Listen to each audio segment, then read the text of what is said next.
So last two videos, we spent our time getting this thing operational again. When we got it from the auction, everything was locked up on it. The flywheel was locked up, the lower unit was locked up. First video, we got the flywheel unlocked and made sure the ignition system was working okay. Second video, we completely tore down the lower unit, ordered some parts and replaced some seals and bearings that were causing that lower unit to be locked up. Put some new oil in it and got everything back together. So today, we're going to get this thing running. First of all, that's my main goal today. But before we do that, got to get the control box hooked back up to the original one, and we need to swap out the key switch with one that I've got. I've actually got a couple replacements, so one of those hopefully we can match up a key to and get it working and swap it out on this one. And that's what we're going to do today.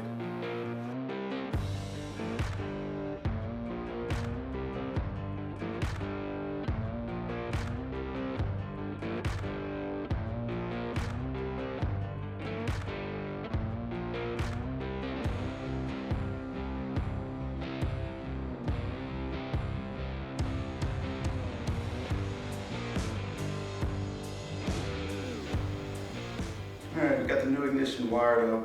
Need to test it out real quick. I'm going to go ahead and plug in the red cables and see if the starter will turn over.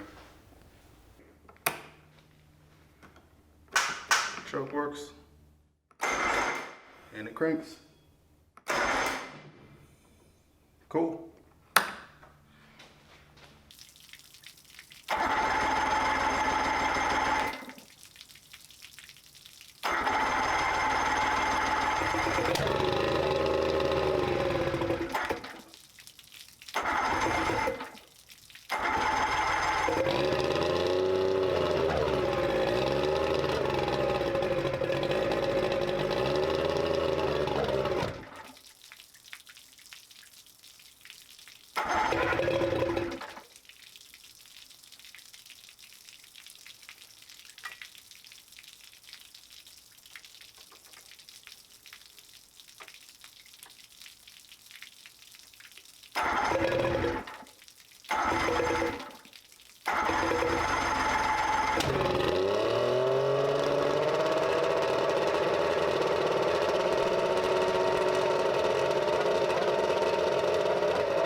Now that this thing's been running for a few minutes, I want to go ahead and check the compression again to see if that top cylinder came up some.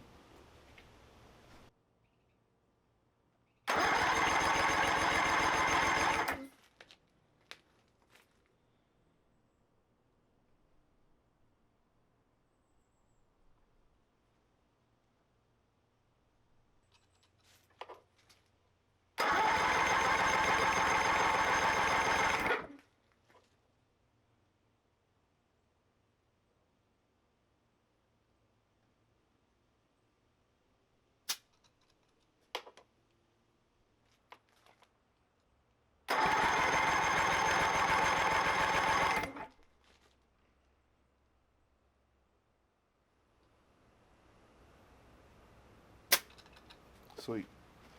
So originally we got like 95, I believe, and then 105, 105. We got 105, 109, 109 again on the top cylinder now. So those rings were able to free themselves up and the compression came up. All right, we're back in the garage today. One problem that I did notice while we were running this thing outside is that the gear shift, so the throttle and the shift, this is extremely stiff. And I don't honestly know if it's just from the cables being stiff or if there's something else binding it up. So first thing I'm going to look at that, and we got a bunch of parts in to button this thing up completely. I think what I'll do first is get these cables off of the linkage for the motor.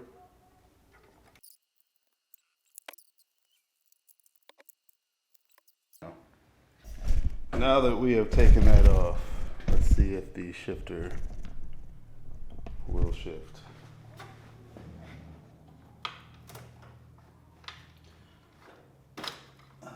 So it's better, but still extremely tight. No.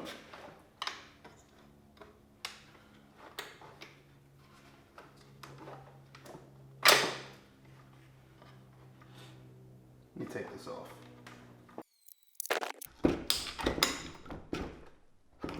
No, it's stiff. Don't have the tension turned up real high.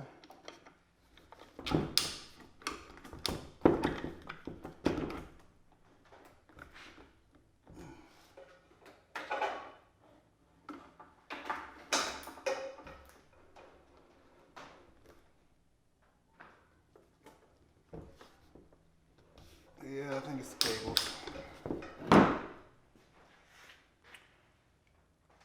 All right, so I think the cables are still what's tight.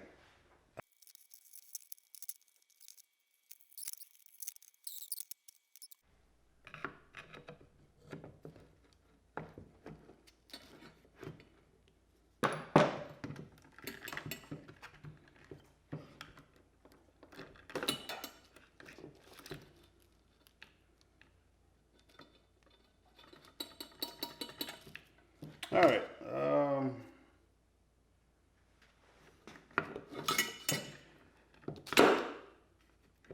I think what I'm gonna have to do is lubricate these. Can't see because we're zoomed in. I think what I'm gonna have to do is lubricate these cables. All right, here's some setup. So basically, I've got this is a piece of fuel hose connected to the top. So I've got the fuel hose run down over the top. I have a double clamp at the bottom. This hose is a little bit big for the diameter of this right here. But anyway, so got it clamped like this. I'm going to spray some lubrication in here, maybe fill it up to here. So then I will screw this in the top, tighten that down, and then attach it to my compressor fitting, my hose fitting. I've got the compressor set to about 35 PSI.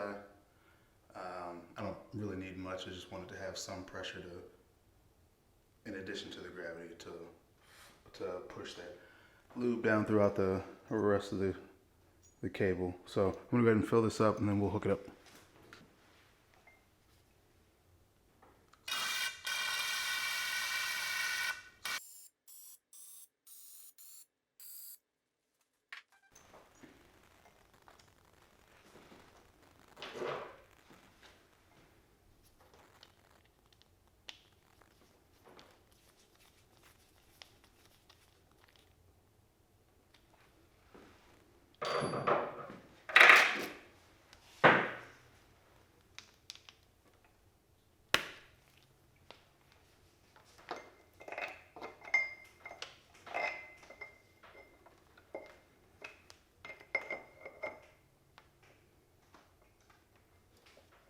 All right, so that is under pressure.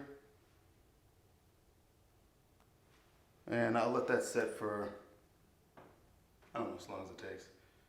Probably until I start to see something coming out the other end. All right, so it's been about 13 minutes. We've had the pressure on there, and we have got some of the lubricant coming out the other end. Originally, you couldn't even hear any air flowing through there, and you can hear air flowing through here now, so it's probably freed up, hopefully. Oh yeah. It took 2 hands, and I could barely do this before, and now, bet. All right, so that one's freed up. That didn't take very long. I thought it might take a little bit longer, but it didn't. So I'm gonna go ahead and do the same thing to the other one. And then we'll get the cables hooked back up and see if that fixed our problem. All right, I let both sides go for a few minutes. And this is the first one we did. It's nice and loose, easy to move. And then this is the one we just did.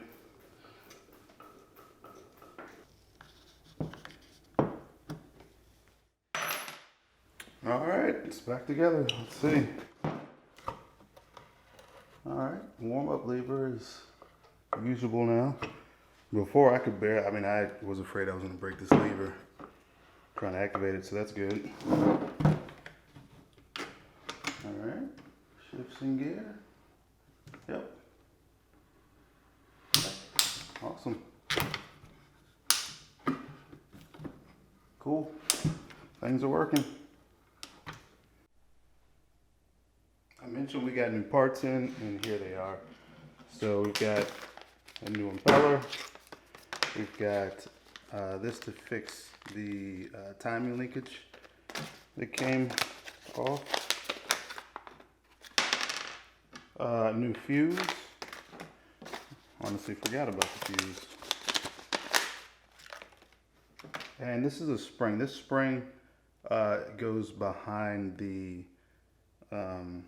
plunger for the choke solenoid. So hopefully this will, whoops, don't lose that. Hopefully this will help it to return to normal after you let go of the choke. And 2 new gaskets for the air box to the carburetors and for the cover to the air box.